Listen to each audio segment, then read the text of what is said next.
from your weather authority, meteorologist Ron Rose. Today marks the 9th straight day that we have seen at least a trace of rain here in the Evansville area and really across the tri-state. So I can imagine that a lot of you are getting tired of seeing rain in the forecast. Well, then maybe you want to turn away when I show the 7-day outlook later on, because there is a chance for rain every single day for the next 7 days. So now the next couple of days are looking a little bit better, but we still have a chance for at least a little bit of rain out there. Hey, yesterday we hit 69 for a high. Monday we hit 69 for a high. Today, unless we get about an hour or two of sunshine, and I think we will, we're not hitting 69 today, but we could with that sunshine that I see in the forecast. So hopefully the clouds part. Oh, we lost Evansville on that. That's okay. It went dark. Maybe somebody turned off the power. 60 degrees right now with an east-northeast wind at around 8 miles an hour. And that wind is going to be from the east-northeast. It's going to be 5 to 15 throughout the day, so it's going to have a bit of a kick to it. Can we do a little temperature run? I do not think it can be done. Look at these 56s. Lagodi and French Lick stuck in the 50s. Elsewhere we are in the 60s. 60 in Jasper, 61 Princeton, 62 degrees. Man. Really? All right, anyway, 63 in Calhoun, 64 degrees in Dixon, 65 degrees in Madisonville. A run was not to be done. Look at this from Linda Nims. I love this shot right here after the rain. And this is one of those days, like yesterday, like the day before, good rainbow hunting weather. When we see the clouds break up, and I think we will later on, after a rain, even if it's a light rain, you might see a faint rainbow. That's a good one, though, after a little heavier shower that they had in Dixon. Linda got out there and the sunshine broke out right after that and caught that great looking rainbow in the sky. Linda, thank you so much for sending that rainbow picture my way. Got a couple of rainbow pictures out there from yesterday. Oh, step aside again. Randy Bratcher got this great shot from Owensboro. The sunset last night really, I knew we could have a chance for a good one, but it surprised even me when it popped up and I saw it. I took a picture, not nearly as good as this one, and Randy got the goods, and I love those trees silhouetted up against that dynamic sky. That is a great shot right there. Randy, thank you so much for sending that picture my way. This poor dude here doesn't have many leaves, you know. He's got all these other ones doing all right.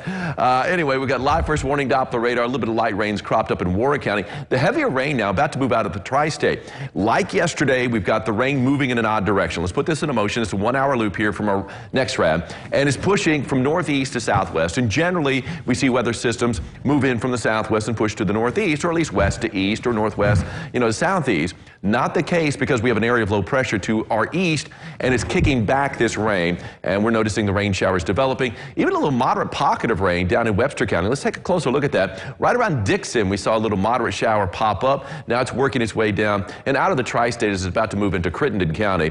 And a little batch of rain, too, moving through Union County. Morganfield got a little shower within the past hour.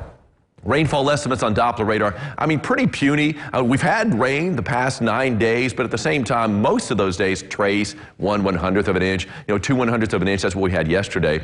So nothing too much. Heaviest pockets I could find were down to the south. One pocket here just north of Hartford in Ohio County, right there on the Natcher Parkway, 7/10ths of an inch, so about 3/4 of an inch there. Even heavier, though, as you work your way to the west. And this is just outside of Dixon, a little spot between Dixon and Seabury, pop, 1.4. So about 1.5 inches of rain from that little dousing. But where we're not seeing color doesn't mean you haven't seen rain. It just means it's been less than 1/10 of an inch, and that's where most of us fall, less than 1/10 of an inch. Well, we've got the clouds pushing in. Notice, though, especially west of the Wabash, we are noticing a few breaks in the clouds. We have seen that. However, look how much thicker these clouds are as they're coming in from the east. So we are going to notice more clouds push on in. Really for the next hour or so, wouldn't expect to see much of any sunshine, really from Evansville and points to the east, although we're catching a little bit of sun down in Hardin County right now.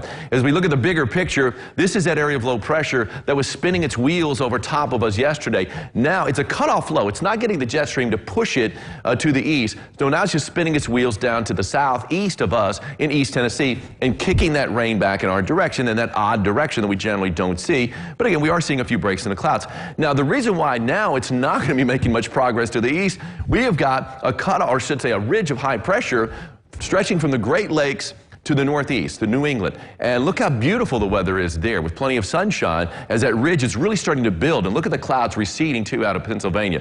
So that's acting as a block. So that low is going to be spinning its wheels here for a little while longer. And that's why we have the chance of rain for the next couple of days. And you can see those spotty showers, nothing too heavy, although we could get a few showers that could kick up to moderate status. And we are going to see a few breaks in the clouds too. We start the day tomorrow kind of like today, pretty gray out there. I do expect to see a few breaks. Future Tracker, the latest run, not really much in the way of breaks. in the clouds until the afternoon, and that's when the rain chance picks up just a little bit. Still only talking about a 20% chance of rain for our Thursday. Here's my forecast for today. Rainfall amounts, I mean, it's going to be spotty. I mean, some locations seeing less than 1/10 of an inch, other locations see a little bit more than that. Upper 60s for most of us if we can catch a little bit of sunshine, and I think we will later on this afternoon, mid to late afternoon, a lot like yesterday. East-northeast wind at around 5 to 15 with those few showers out and about, and a few more showers tomorrow and a few more on Friday. Temperatures are going to be warming up. I think Friday is going to be the best looking day of the week. 78 degrees. I think a better dose of sunshine on Friday than we're going to see today or tomorrow. And as we head into Memorial Day weekend, looking a little wet, but it's not going to be a total washout any one of these 3 days, but we do have some pretty good chances for rain out there. And look at the temperature, Angie, warming back up into the 80s. I mean, way up in the 80s. Guess what else is going to be back? Humidity. Humidity, you guessed it. It's going to be out there this weekend, but not today. Check out the sunset from last night. I love this shot from Carrie. She sent it to me on Twitter. And if you have a shot this good, you just go by one name. Carrie, like Prince, Picasso, yes. Prince, yeah. Well, that's Carrie. Got the sun out there reflecting off the water, looks absolutely gorgeous. Gorgeous. Yes. We'll be back with more gorgeous show right after this. Stay with us.